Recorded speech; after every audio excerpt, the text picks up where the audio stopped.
जय शिवराय मित्रांनो. देशभरातील शेतकऱ्यांसाठी राबवली जाणारी महत्वाची अशी योजना म्हणजे प्रधानमंत्री किसान सन्मान निधी योजना. परंतु या योजनामध्ये बऱ्याच साऱ्या लाभार्थ्यांना गेला अर्थात 20वा हप्ता क्रेडिट झालेला नाही. यापूर्वी सुद्धा काही लाभार्थ्यांचे हप्ते येणं बंद झाले आणि यास्तव अनेक लाभार्थ्यांना प्रश्न पडलेले आहेत की नेमका माझा हप्ता आला का नाही, हप्ता का येत नाही, आणि याच्याबद्दल वारंवार विचारणा देखील केली जात आहे. मित्रांनो, पीएम किसान सन्मान निधी योजनेमध्ये 2021-22 पासून मोठ्या प्रमाणात बोगस लाभार्थ्याचा प्रकार समोर आलेला होता. याच्यासाठी चौकशी लागलेली होती. मोठ्या प्रमाणात बोगस लाभार्थी या ठिकाणी पकडण्यात येत होते. आणि मित्रांनो, यास्तव केंद्र शासनाच्या माध्यमातून या योजनेमध्ये काही पर्सेंटच्या प्रमाणामध्ये भौतिक पडताळणी अर्थात फिजिकल व्हेरिफिकेशन चालू करण्यात आले होतं. पहिल्या टप्प्यामध्ये महाराष्ट्रासह सर्वच राज्यामध्ये 5% भौतिक तपासणी करण्यात आलेली होती.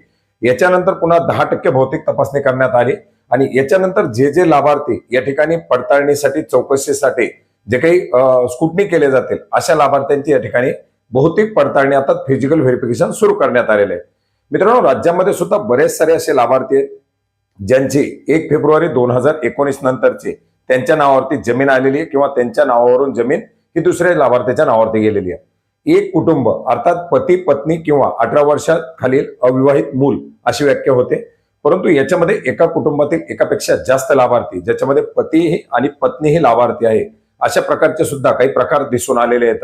पतीची जमीन पत्नीच्या नावावरती ट्रान्सफर करून त्याच्या नावावरती अर्ज भरणं किंवा एखाद्या लाभार्थ्याचा मृत्यू झाल्यानंतर त्याची वारसा हक्कानं दुसऱ्या लाभार्थ्याच्या नावावरती जमीन जाणं, परंतु मृत झालेल्या लाभार्थ्यांच्या नावावरती देखील हप्ते सुरू असणं किंवा बरेच सारे लाभार्थी मयत झालेले तर त्यांच्या नावावरून जमीन वारसाच्या नावावर ट्रान्सफर झालेली आहे परंतु त्या मयत व्यक्तीला अद्याप हप्ते येत आहेत.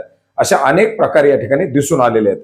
आणि यास्तव असे जे काही प्रकरणं समोर येत आहेत किंवा अशी जी काही प्रकरणं स्क्रुटनी अंतर्गत येत आहेत त्यांना भौतिक पडताळणी करण्यासाठी या ठिकाणी निर्देश देण्यात आलेले आहेत.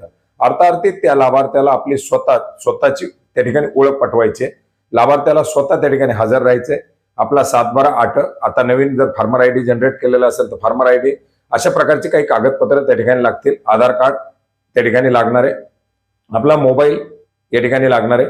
अशा प्रकारचे जे काही प्राथमिक बाबी आहेत अशा या प्रायमरी बाबीसह आपल्याला या ठिकाणी आपल्या तलाठी कार्यालयामध्ये भेट द्यायचे. गावामध्ये आता कृषी मित्र असतील किंवा इतर काही प्रकारांमधून ही भौतिक पडताळणीचे जे काही अर्ज आहेत ते अर्ज भरवून घेतले जात आहेत. त्या ठिकाणी लाभार्थ्याची कागदपत्र घेतली जात आहेत, ओळख पटवली जाते आणि याच्यानंतर लाभार्थ्याला पुढे हप्ते दिले जात आहेत.